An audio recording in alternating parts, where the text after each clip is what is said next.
What's up, guys? Thought I'd make a quick little update video while I got a second on the intake catch can install, and then also the JB4 unit, which is obviously extremely professionally installed. Got the wires running here. This is for the it goes to the OBD2 port through the firewall, plugs in under there so that you can use the JB4. And this is the Bluetooth unit. It's like 140 bucks for this, which definitely where they make some of their profit on this, because obviously a lot of people are going to buy that. So where are the, let me see here.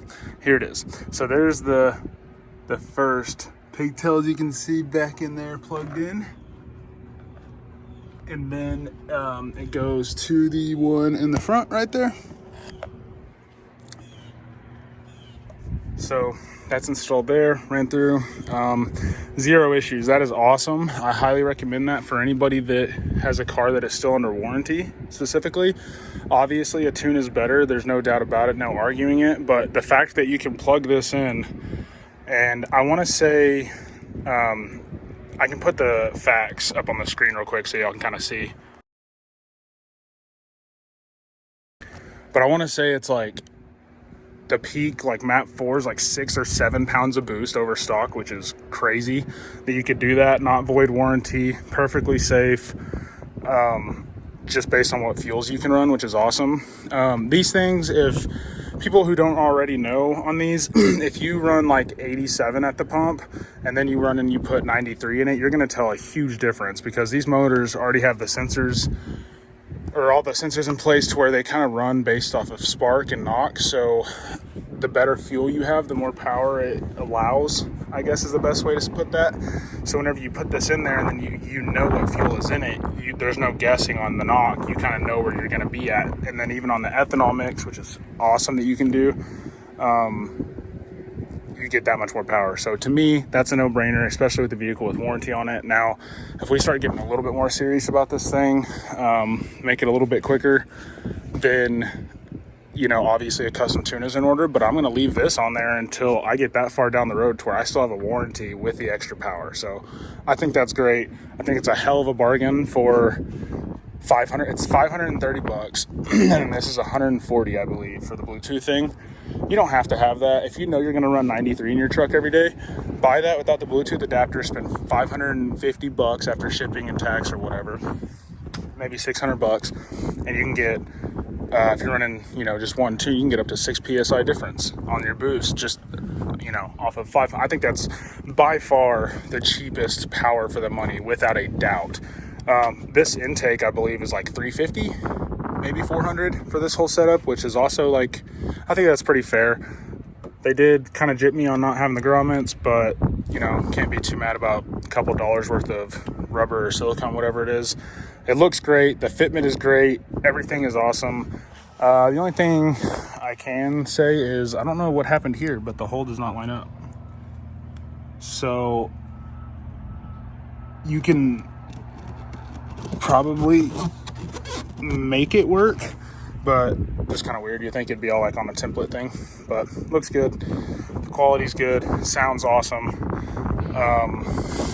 And I haven't had any issues with it. It was quick. If it wasn't for my little grommet situation, I had all of this off. Now that's one thing I am going to say.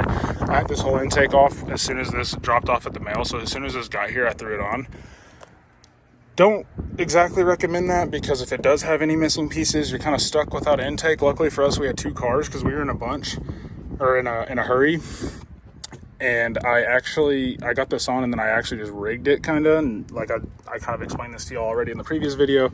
I didn't have the grommet, and it's not the grommet to hold it on the side, so it's a little loose right there, but it's nothing too concerning. So I rigged that.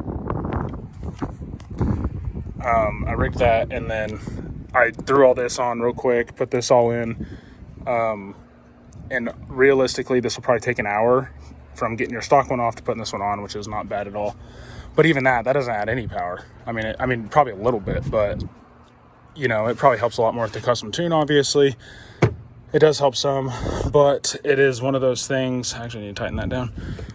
It's one of those things that I did it more for the sound and then the future performance of it. But the catch can, for anybody who doesn't know, here's a little catch can here. I'm gonna zoom in for it. You can unscrew this. I'm not gonna do it right now because it's pretty hot. I just got back to the house, but I did this yesterday. There wasn't anything in it, which is good, I guess. But you just literally unscrew that. If there's any oil in it, chunk it, put it back in, and as long as you service your oil like when you're supposed to, on your mileage dates or anything, you don't have to add more oil. It's not necessarily burning. I mean, it is, but it's not any crazy amount. And this one's actually not burning any, I guess, because I've been beating the hell out of it for about a week with this JB4 on there, and it didn't even have a drop. It smelled like oil, but didn't have a drop. But yeah, other than that, I mean, the mods are good. Everything's working great. The truck's awesome. I'm really enjoying it. I threw on some vinyl here. If you guys have seen some of my other videos with the ST, I've done some emblems. This is actually matte black vinyl. It's a little dirty right now, but I put that on myself. It's obviously not the best, but definitely does a trick. I bought like a whole roll of it. So I did the front and rears. Those are already black. I'm getting new wheels on it though, and I'm taking these steps off. Did the rear one as well, but I'm taking the steps off and different wheels, and then I'm going to eventually, long term, I'm going to be replacing those factory shocks, those bad boys. It works great for in-town driving, whatever. If you're kind of like, you know, going into curbs, like for me, I get into driveways all day long. That's kind of what I do with contracting. So.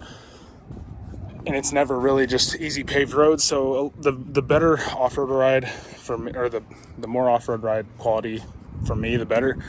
And then coming from a Raptor and then the Bronco, I kind of got spoiled. So I'm going to put the Fox 2.5s on here. Maybe even I think they're the 2.5s with the reservoir, external reservoir. I'm going to put those on the front here and then put the Fox 2.0s in the back. But I'm going to probably do that when I'm gonna get these wheels switched out and probably stay on these tires and try to sell these wheels and then get bigger wheels whenever I put those shocks on there. So the wheels I'm getting are some lightweight forged wheels. I hope they're still available. I was gonna try to get them, and I just was kind of been waiting on it. I've honestly been enjoying the truck, so I haven't had any desire to spend money on it after I got the little small performance mods done. But yeah, I'm going to do that, take the steps off like I said, so new wheels, steps. I've thought about doing a resonator delete on this thing. I have no idea how it'll sound, so I'm going to do some research on that tonight and see what we can do with that. But if it sounds decent, I'll probably do it. It already sounds way healthier whenever you take that silencer off and then you have this intake, you can actually hear it. And I bet you if I took this plate off, this thing would be screaming. You can hear it real nice, but obviously you don't want to be sucking hot air in here. That's the whole purpose of this. So gonna kind of be curious to see if we have any bugs and stuff stuck to that filter, because as far as I know, that's getting sucked straight in from, I don't know, let's see, there's a little space right there, I guess, where it's sucking in whenever it closes. I guess these flaps are half open. You can get these flaps open. But yeah, long term, obviously I'll get it custom tuned as well. New intercooler. See where we go from there. This thing is a little ripper. I'm really enjoying this this truck way more than I thought I was going to, and I just think the quality on everything is so nice for the money. On the Bronco, dealer gave me 70,000 trade-in on it, and I paid 57 for this one, so that was a no-brainer on my end. The Bronco is a great car, but it is not a $70,000 car. It's about what Ford marks it at, the 59K. I think is what I paid MSRP on mine. That's about what it's worth. I think that's a pretty good value for the money there, but at 70K, that's just a little ridiculous. And so I took that, flipped it on this, dropped my payment by like $400, got a new truck. It's faster, way more spacious, and it's about to be a lot cooler. So thanks, guys.